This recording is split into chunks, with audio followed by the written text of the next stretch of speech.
আজকে যখন তাকিয়ে দেখি কি দেশ তৈরি হয়েছিল, এটি কি ভয়ঙ্কর পরিস্থিতি হয়েছিল দেশটি। 5ই আগস্টের দিন আশুলিয়াতে 6 জনকে মেরে ফেলে তাদেরকে গাড়িতে তুলে পুড়িয়ে দেওয়া হলো, এবং তার জন্য তার মধ্যে একজন জীবন্ত মানুষ ছিল। শেখ হাসিনার পুলিশ এই কাজ, এই নির্মম, এই নিষ্ঠুর কাজ করেছে। 71-এর এত আত্মদান, 30 লক্ষ মানুষ তারা জীবন দিল। বাংলাদেশে এই ধরনের পুলিশ বাহিনী, এই ধরনের প্রধানমন্ত্রী, এই ধরনের মন্ত্রীরা তৈরি হবে শুধু ক্ষমতায় থাকা এবং টাকা পাচারের জন্য।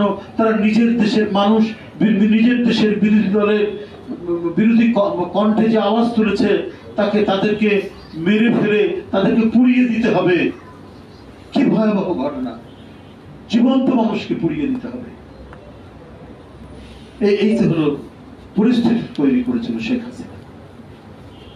আজকে যে আমরা বিডিআর হত্যা কাণ্ডের যে ঘটনাগুলো দেখছি, সেখানে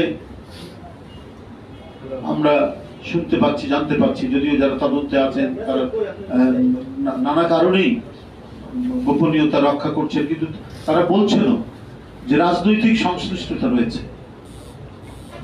হয়তো বিশেষ কারণে হয়তো নামগুলো এখন বলছেন না, কিন্তু রাজনৈতিক সংশ্লিষ্টতা হয়েছে এটা বলছেন তারা। তার মানে পরিকল্পিতভাবে বিডিআর পিলখানা হত্যাকাণ্ড ঘটনা হয়েছিল কারো স্বার্থে, প্রভুদের স্বার্থে, অথবা অন্য কোনো স্বার্থে ঘটিয়েছিল তৎকালীন যারা রাষ্ট্র ক্ষমতায় ছিল। তো এই দেশ তো এদেশের মানুষ চায়নি।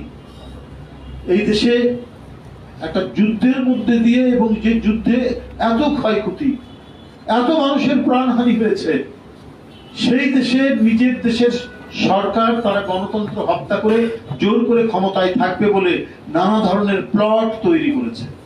এবং তারা যে বয়ান তৈরি করত, সেই বয়ানগুলোও ছিল পরিকল্পিতভাবে।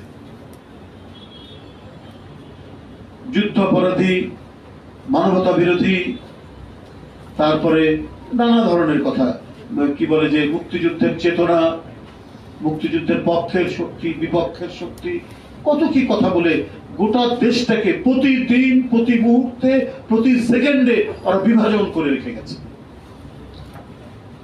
পৃথিবীর অনেক ক্ষুদ্র ক্ষুদ্র দেশও তার নিজের দেশের স্বার্থে দেশকে শক্তিশালী করে অনেক পরাশক্তির সাথে লড়াই করার হিম্মত তারা রাখে।